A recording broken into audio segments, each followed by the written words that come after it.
Eu sou Felipe, tenho 29 anos, bibliotecário e participo do Coletivo da Quebrada. Hoje a gente vai falar um pouco sobre os processos de história oral e como desenvolver entrevistas partindo dessa especificidade que é o trabalho com as memórias da periferia. O Coletivo da Quebrada conseguiu um vai a partir de um projeto que falava sobre as memórias da periferia, do Jardim João 23. Tudo aquilo que está relacionado à memória em uma cidade como São Paulo fala diretamente sobre o centro.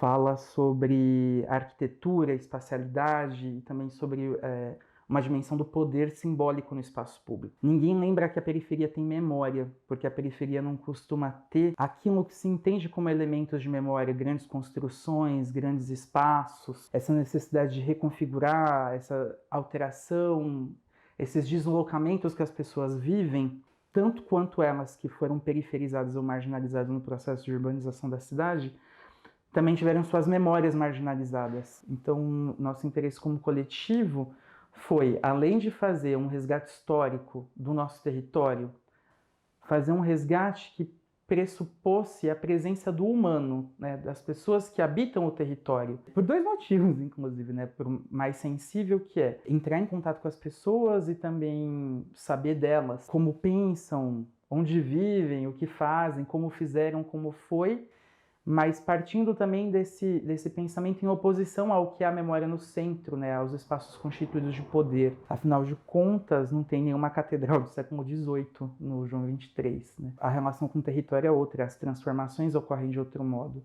E acho que o coletivo fez esse trabalho de tentar entender como é que se pode desenvolver um trabalho de história a partir de memórias orais na periferia. E acho que foi muito gratificante, deu bastante certo. Mas foi necessário um grande investimento de tempo. Para conseguir chegar a essa metodologia proposta no desenvolvimento desse documentário especificamente, a gente foi atrás de bibliografia. Só que essa bibliografia ela acabou se mostrando incompatível com a realidade da periferia. Então a gente pegou algumas abordagens um pouco diferentes da própria história oral, da memória social, que vem da psicologia social, e também a tecnologia social da memória, que vem do Museu da Pessoa.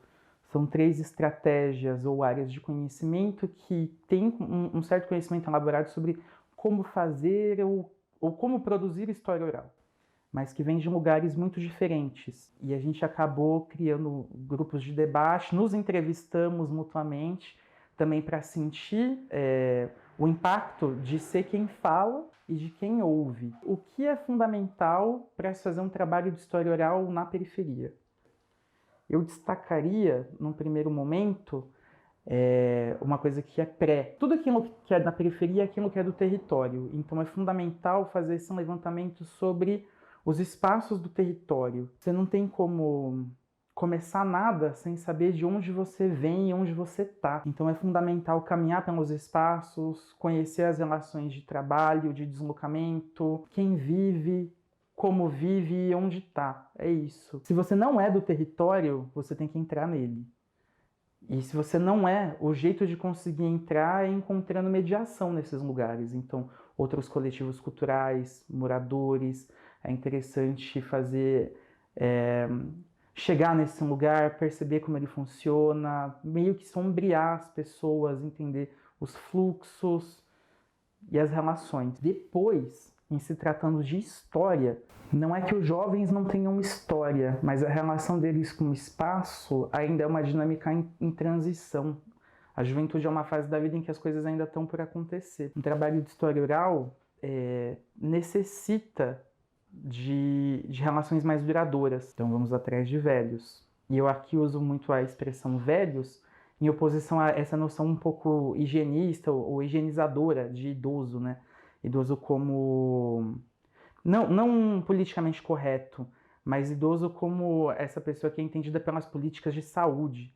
A Ecleia Bosa, que foi um dos argumentos que a gente usou do desenvolvimento do nosso trabalho, fala muito sobre as memórias de velhos, sobre essas memórias de trabalho, memórias de toda uma vida, de pessoas que fazem da memória um trabalho sobre suas vidas, e que tendo vivido em um território por tanto tempo e tendo desenvolvido e constituído relações com o espaço e outras pessoas que vivem naquele lugar, são as fontes de história e das histórias daquele lugar. É fundamental procurar quem são as pessoas que têm vínculo com o território. Esse é um intercruzamento necessário, mas é uma coisa a se pensar no desenvolvimento da proposta. Quando a gente fala da periferia, por exemplo, e na periferia de modo grande, pensando em São Paulo, ela vai estar sempre atravessada por pessoas que vieram de longe e fizeram daqui suas moradias, e pessoas que nasceram aqui e continuaram vivendo. Então, a gente pode conversar com Dona Maria, que viveu sua vida inteira naquele espaço, ou com uma outra senhora que viveu muito mais tempo em outro estado e veio para cá.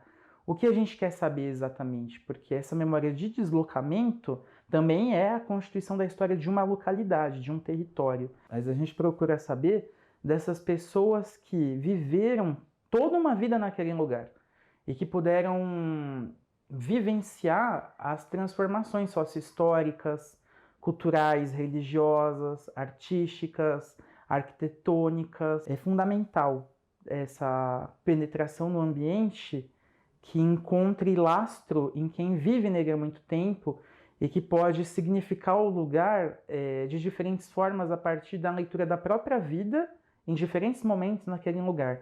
Quando foi criança, esteve em uma praça. Quando foi adolescente, esteve em uma praça. Quando foi adulta, esteve em uma praça.